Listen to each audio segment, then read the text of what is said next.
Some people seem to live on a higher plane than most of our routine suburban lives. If you look at Oliver Bruce's resume, he certainly seems to qualify for that category. After an eclectic global education, Oliver has held a wide range of roles including strategic advisor, corporate manager and angel investor. He's also one of a select group of Edmund Hillary Fellows in his native country of New Zealand and co-host of the influential Micromobility Podcast, which he co-founded with the inventor of the term micromobility, Horace Dediu.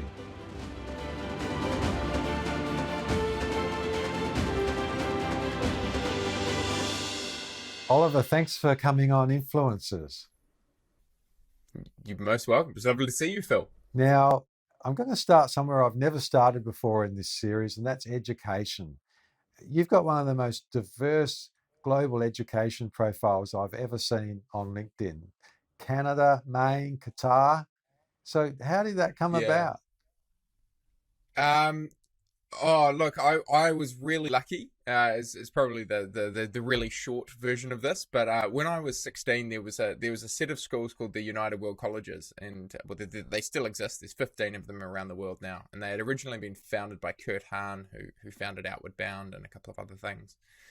And the idea behind them is when they were set up in the 60s was to educate the next generation of kind of global leaders. And the idea was to bring students together when they were 16 to 18 and put them all together from all around the world in this school. And so I ended up going to Canada, got a scholarship from New Zealand for that. And it kind of blows your mind when you're a kid from Rotorua, a small town of 60,000 people in New Zealand, to all of a sudden be, bunking with people from all over the world and things. And it really just it piqued my mind. I was very curious a lot about the world. And so off the back of that, having graduated with the International Baccalaureate, I ended up in the States on scholarship and did it was a very specific school. It was called College of the Atlantic. It was did program in politics, ecology, and business. I was always interested in solving climate change. And for me, it was like, well, you have to get the business people on board. Obviously, we live in a capitalist world. But how do you get the policy people making the right policy for business leaders? So that kind of led me to graduating from school and ending up going, okay, cool, I want to work in policy. Worked in policy for a year on climate change and environmental stuff, and go, actually, I don't think this is really my calling. And at the time, my partner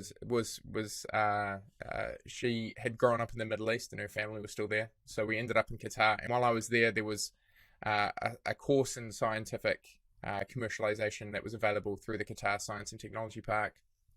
That was run by the University of Gothenburg, which is one of the sort of the top commercialization universities in Europe.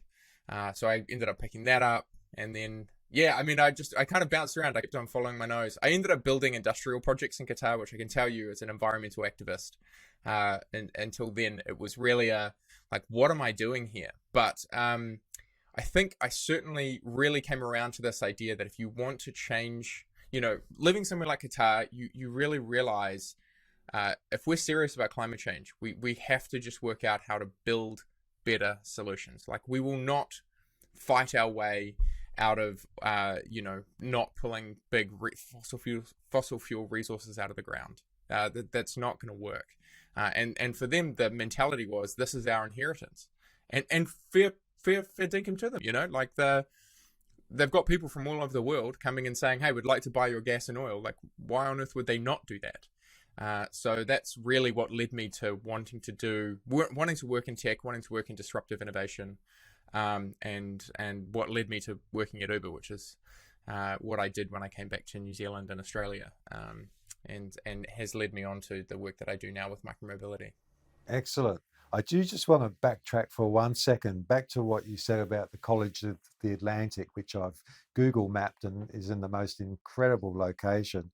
And you wrote, you studied at the intersection of political science, ecology, and economics to learn how capitalism can be harnessed for a sustainable future. You attended as a Davis Scholar, taking me to the United Nations, the Fletcher School of Diplomacy, the Copenhagen Climate Summit, and the coffee plantations high in the Guatemalan mountains.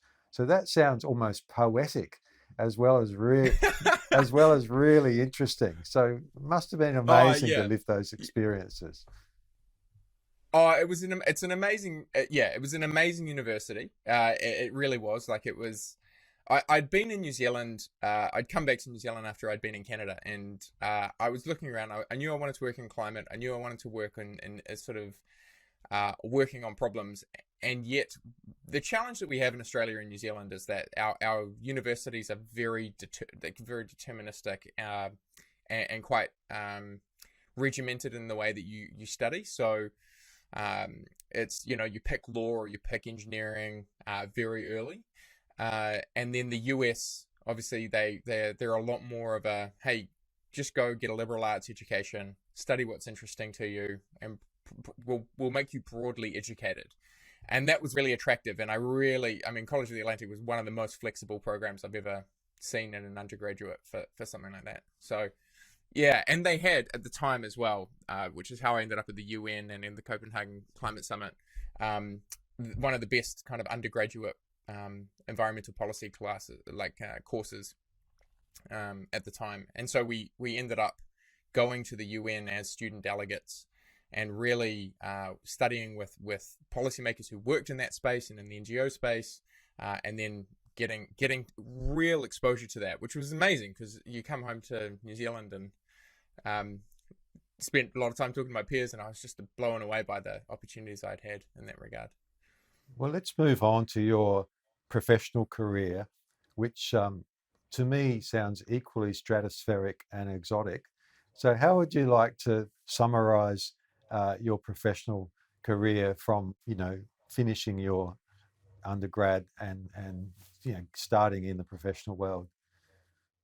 Phil, I think if anything, it was just failing backwards. I didn't really have any intention of doing any of the things that I did. I just sort of found myself. Oh, no, that's not entirely true. I knew I wanted to work eventually I knew I had a mind for investing. I've always been I've always thought that was interesting. I just figured it would take me a little bit longer to be able to get there. But Qatar was really a kind of a bit of a shock to the system, if I'm totally honest. I ended up there not from a career intention. That was more of a life decision. Was with a partner at the time, and we decided we would go there and be with her family.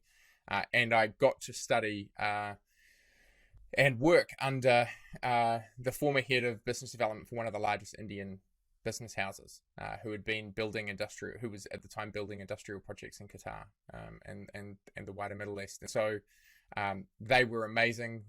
He really took me under his wing and taught me everything he knew, which was a lot. And he'd done amazing things in his life, and he really spurred me on to say, what do you want to build with your life?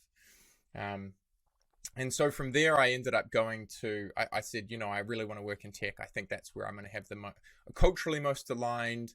The coming out of climate change, having been a climate change activist, having been in Copenhagen, I left Copenhagen depressed. I was like, there's no way the international society, international policy making framework has the power to be able to really make the changes that are going to be required. And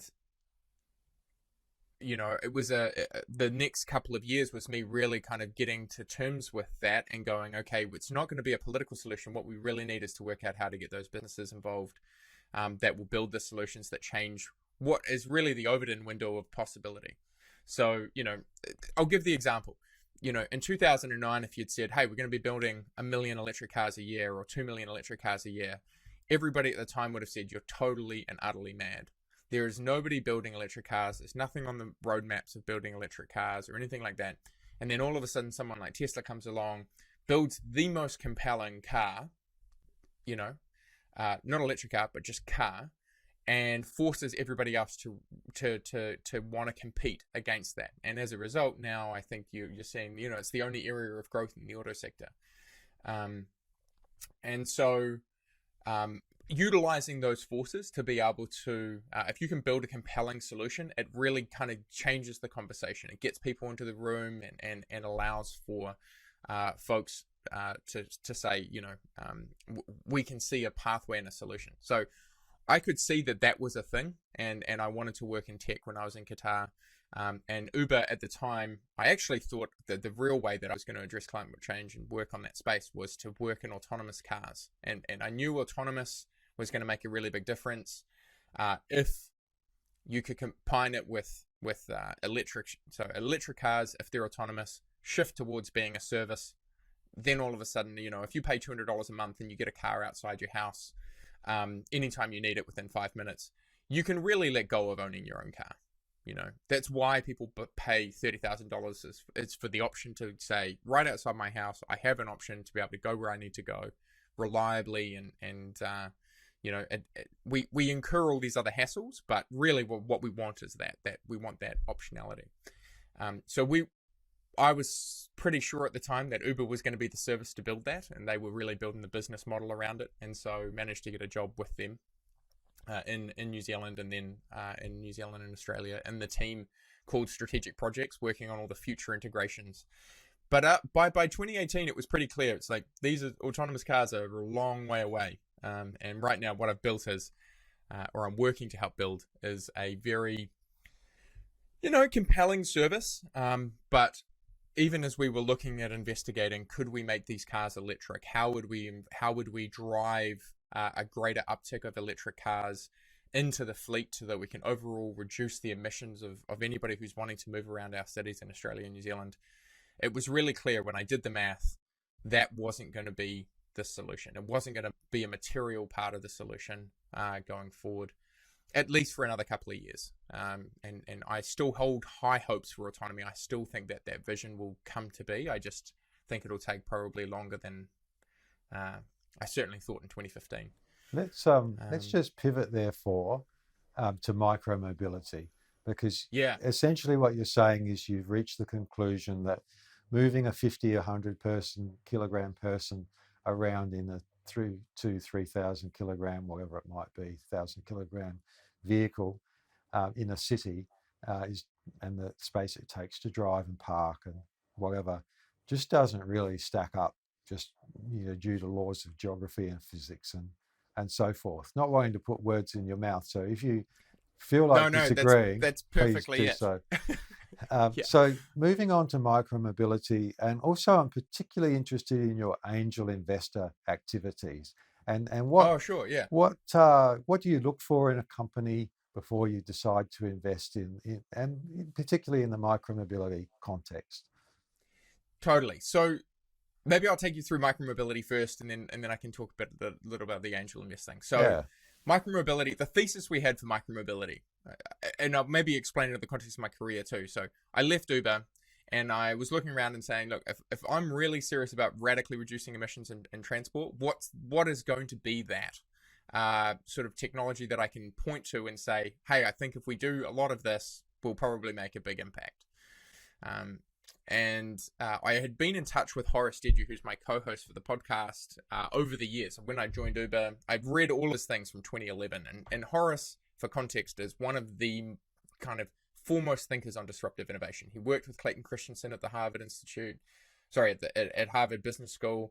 He then went back to work for Clayton at the Clayton Christensen Institute, looking at technology adoption curves over 140 different technologies. And Horace is like an incredibly deep thinker. He is trying to spot where the opportunities are. So he had been at Nokia, working in strategy in 2007, 2008. And when the iPhone was announced, he said to everyone at Nokia, this is a really big deal. You should all pay attention. And he was laughed out of the room. At Nokia, they thought, at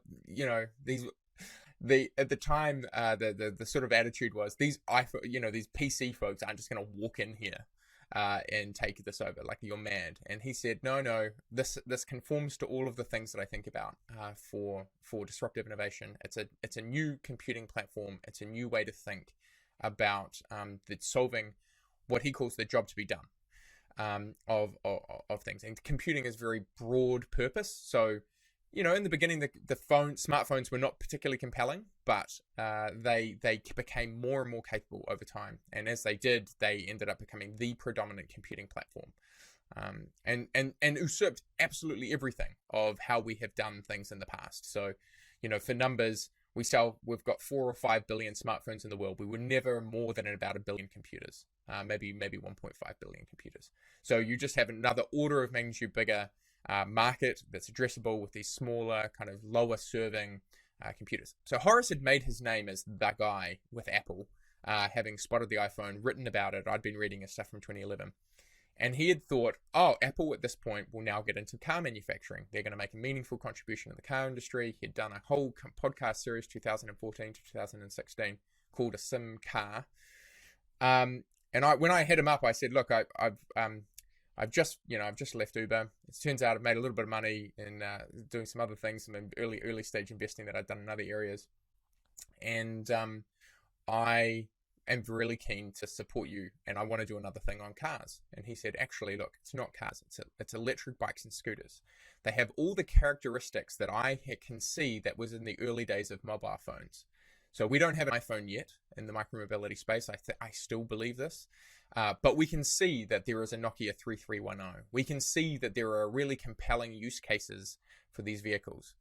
And so the context, what we think of as micromobility is all of the things that have come out of the smartphone wars. So cheap batteries, cheap accelerometers, cheap cameras, cheap computing resource, cheap motors, all of those things getting put into other things. And we can see it now. You can see it with consumer drones. You can see it in other things. We think that there's going to be a whole new explosion of different vehicle types that are going to emerge that are small and lightweight. And so Horace and I have spent our time exploring this space since 2018. We were doing this right before the emergence of Lime and Bird and the other scooter manufacturers. I think that's a sort of a whole another topic, but we certainly we've spotted that and said, look, we think putting all these things together, especially into e-bikes, e-bikes and e-scooters and potentially these sort of other lightweight electric vehicles is very compelling. As a theory, now what has ended up happening is we've looked at the data to see, is our theory correct? And I'll give a stat here that I think is one that I always get really excited about. But in New Zealand, e-bike growth has been anywhere from 50 to 100% a year for the last 5 years.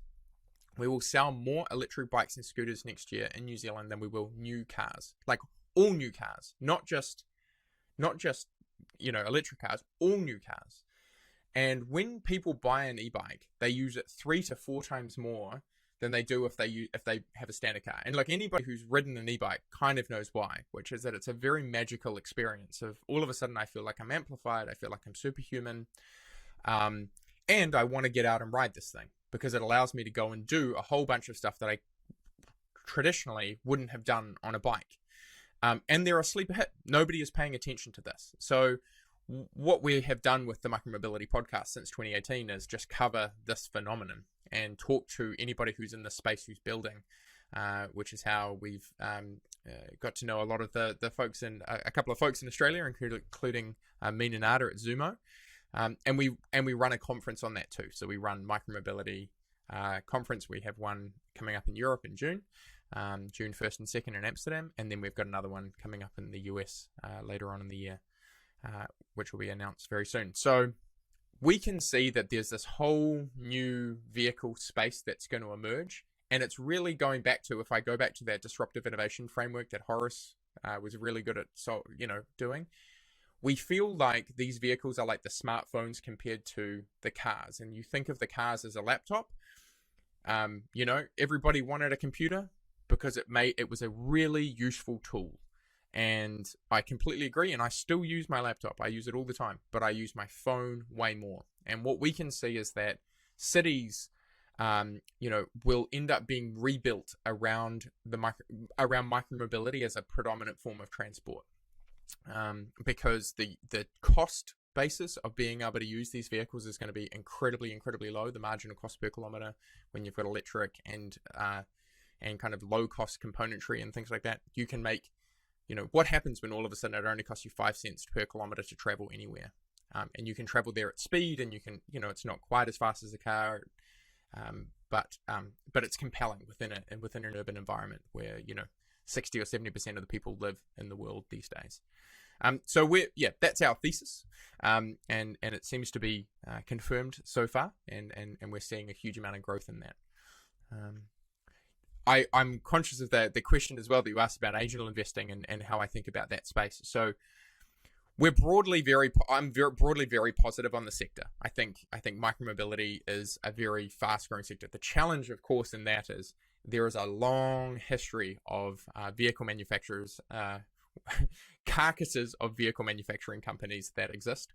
I do think that there are kind of hits or companies that are out there that are going to be the defining companies of our generation. And so those are the ones that typically I'm looking for. I'm looking for something that has a really compelling design, because I think there's a real cultural element to micromobility in the same way that, people buy cars because they're of a particular design. I think we are going to start seeing, especially going forward, micromobility designs that are striking, that set the culture and the tone for a new way of being in a city. So very interested in solutions that look like that. And then the second is have really compelling manufacturing and operational supply chain stuff, because the big problem that we have seen historically has been, you can have an amazing product, but if you can't manufacture it, it's not really worth anything. And, some of the best companies in our generation, I think, to date have really struggled with that. So I look at Van Moof, for example, who make incredibly beautiful e-bikes. They have really struggled. They manufacture them in Taiwan. They export them all over the world. Still a really hard business, even though it is going incredibly well. Boosted, who's obviously they made the first skateboards and some of the most compelling electric scooters out to date, got absolutely slammed by Trump's tariffs from China, and unfortunately folded and went under. And so, I look for those things because it's just, I'm very high risk in that regard. The angel money that I look at is like, it's in some ways it's a philanthropic donation into the space, but obviously there's I'm making that bet because I think there's a really high potential upside on the other side for the companies that really nail this space and can build something. So would compelling. you be able to name a couple of good bets, you think, or ones that you have invested in, or does commercial confidentiality? No. I'm very happy to name the ones that I think are compelling. So there's a company called Nimbus, who are building a tilting three-wheeler. Nobody's really built something like this. And it is there's a number of three-wheelers that exist out there, and electric three-wheelers are sort of a bit of a trope, especially, and three-wheel cars are definitely a trope. The thing that is compelling about a Nimbus, one is 2 wheels at the front, 1 at the back, and tilting means that your front area can be really narrow. So this thing is only about 90 centimeters wide, 85 centimeters wide. As it turns in the corners, it allows itself to adjust. The thing that I think is really compelling about that is that when you want to go down the middle of a road, why do people buy motorbikes for commuting? People buy motorbikes because they can lane split and go down the middle of the motorway, especially in a big traffic jam. But then motorbikes have all these other downsides, it's you might fall off and get clobbered, you lose a hand or you lose a foot or something like that, or I don't want to have to put all this safety gear on to be able to drive, or I don't want to I don't want to have to get the licenses because there's a whole other licensing regime, or it's if it rains I get wet. And so Nimbus looks at that and says, okay, cool, for the same footprint as a motorbike, I can have a single-seater pod with a small amount of space in the back for a small child or another person if we need to put them in, or some groceries.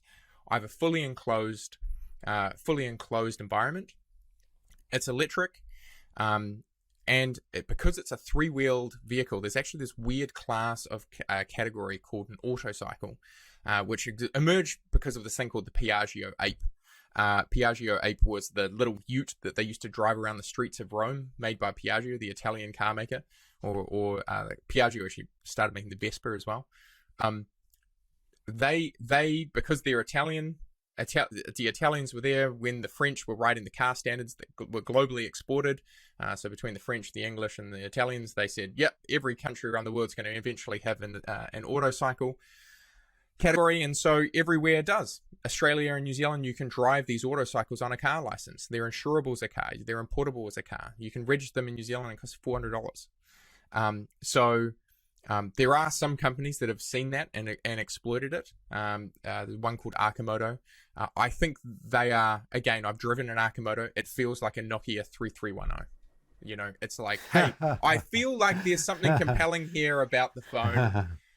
Yeah, it's not particularly smart. It doesn't have some of the features and functionality that I want. The Arcimoto doesn't tilt, so its two front wheels are quite wide.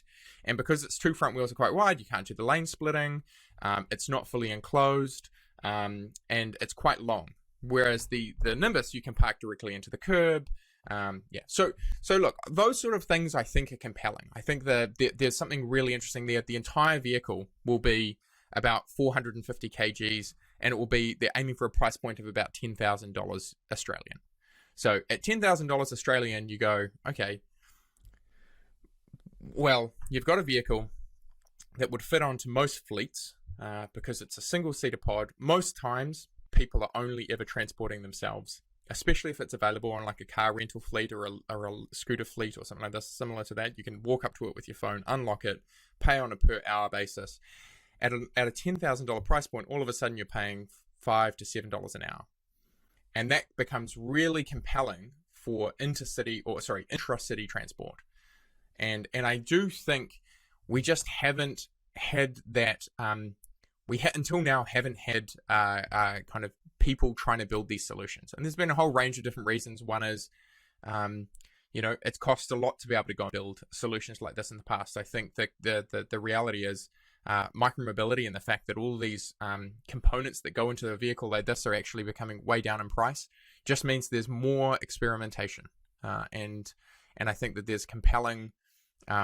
There are a lot of compelling other use cases as well that are now exist, which is, even 3 or 4 years ago, food delivery was a sort of niche that some people did, whereas now it's very substantial businesses have been built on in the food delivery space, and they're looking for vehicles. Car rental or micromobility scooter companies haven't existed, and now they do. And with smartphones, people having connected smartphones that have all the payment mechanisms already built up in place, I think you can build very compelling services in that space that couldn't happen even five years ago. I can see that you're very enthused, and it always comes through in your podcast, very enthused and excited about the space. I'd like to just specifically focus in on your micromobility.io, Micromobility America, Micromobility Podcast, Sure. Micromobility Europe, like the stuff that you're actually doing with Horace and a team of others. So can you just share, what attracted you to this organization and what your main activities are like going forward?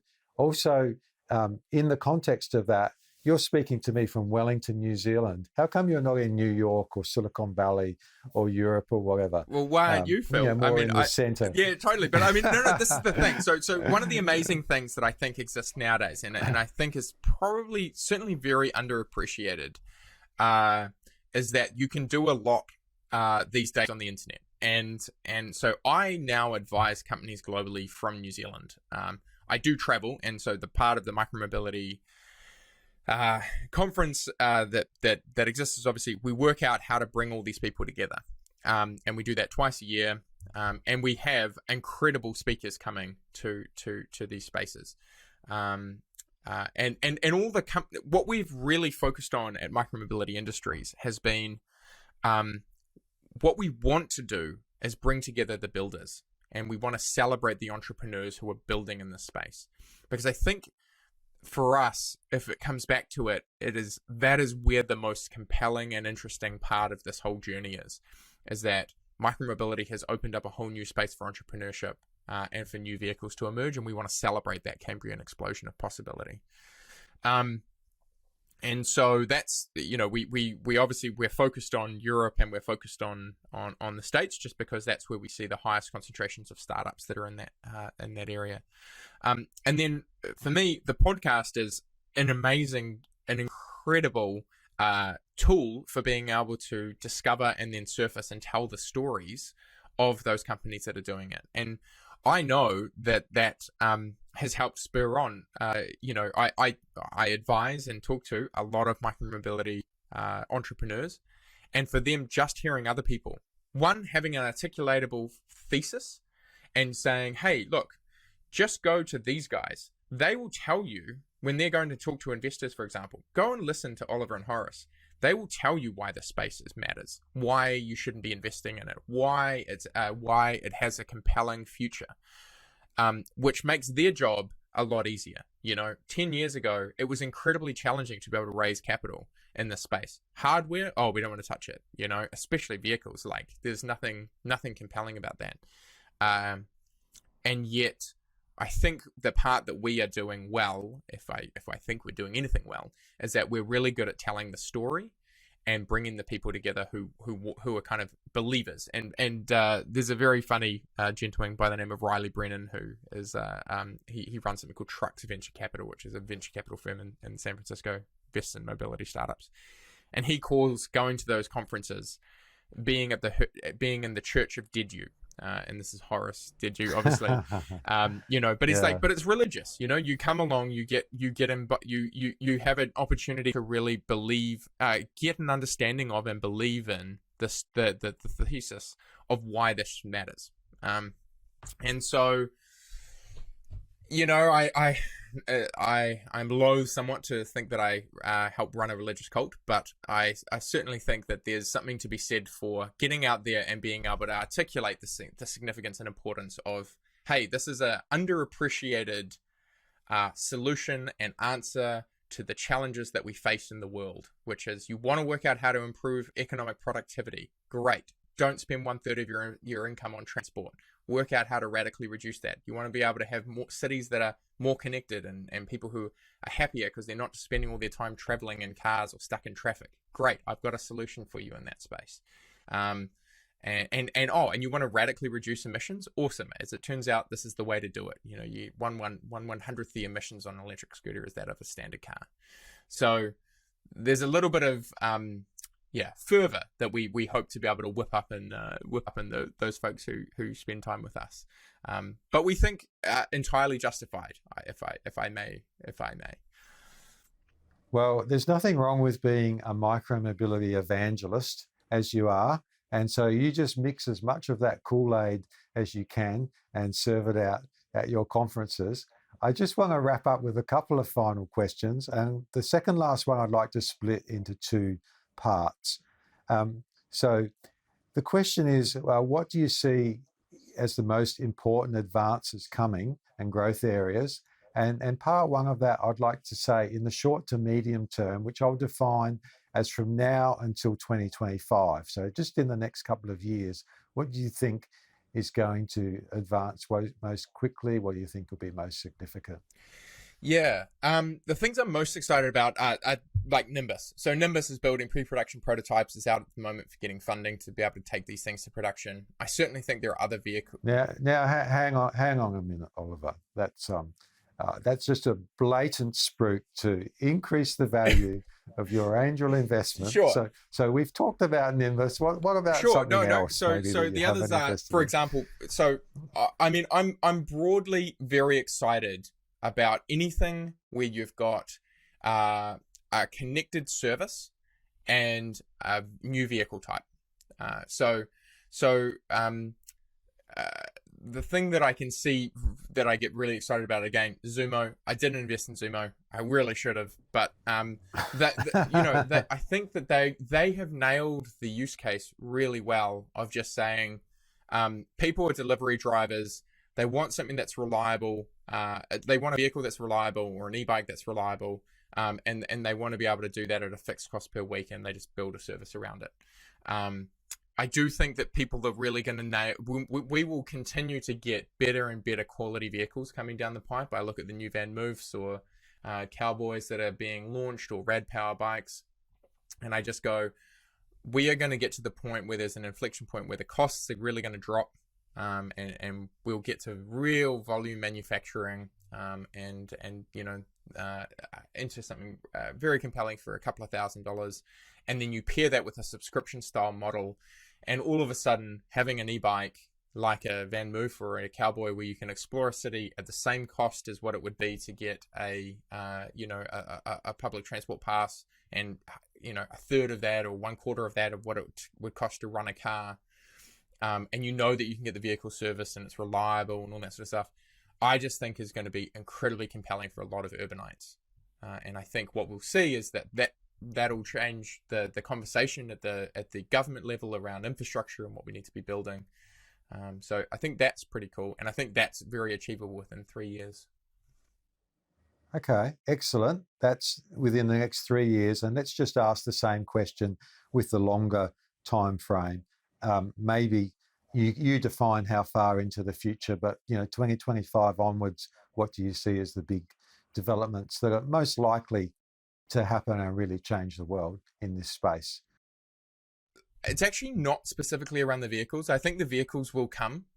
I actually think what the most interesting thing that's going to happen is how that impacts how we think about building cities. And so one of the coolest interviews I've done, and it's just come back from editing and it's going to go out very soon, is with a guy called Ryan Johnson. And Ryan founded and runs a company called Cul-de-sac.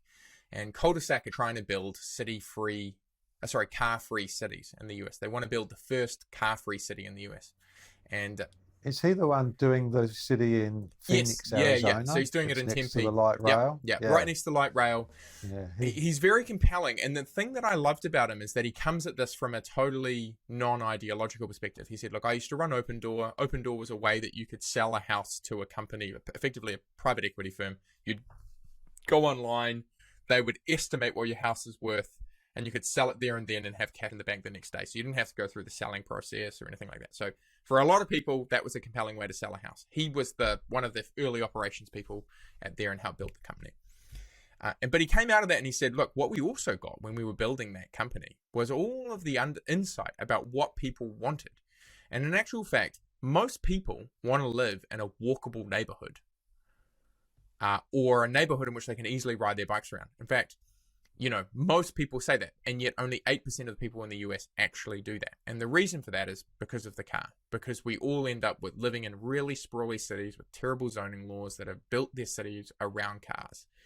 And until now, there hasn't been, you go and try and make a case that, hey, we want to build a bike-free, a bike-friendly city. And you kind of laughed out of the room. Nobody wants to buy those things. And what I think Cul-de-sac is doing and will do in the next little while is they are going to build very compelling cities or urban developments that are walkable and are micromobility first. And then I think that is going to really cause a cultural change of what people want and will demand from their city leaders. And I've had a really amazing journey with the micromobility thing from spending a lot of time with people who are policymakers and people who have been working in transport policy for 35, 40 years. And the one thing that one of the senior guys at one of the top engineering firms in New Zealand has said to me once I really kind of got him hooked on micromobility, was he said, look, we have had in the transport planning kind of toolkit, cars, public transport, and walking, and maybe bikes, but nobody really wanted the bike thing. We've had that for the last 40 years. And all of a sudden, what you're proposing is that these vehicles are actually really going to provide us with a very viable point-to-point solution that if you build the right infrastructure for in a city, will actually unlock it's just a whole new way and a new tool for us in this toolkit of being able to really compellingly move people around at scale that people want. And so I think where I'm excited about where we're going to get to is if in 10 years' time we're talking about that, and that where people are building micromobility first real estate developments and/or saying I want to be a micromobility city, I want to be a micromobility near. I think that's where it gets really compelling and really exciting. And so, yeah, I hope that's an appropriate answer to your question. Sorry, I don't have any specific. Autonomous at some point, I still think is going to be a thing, and I'd love to see autonomy happen. But in the meantime, micromobility cities would be really compelling and exciting. Well, I love your enthusiasm. And Oliver, Bruce, thanks for being an Oh, thank you, influencer. Phil. Thanks for all you're doing as well, and excited to be able to be with you in Sydney in November.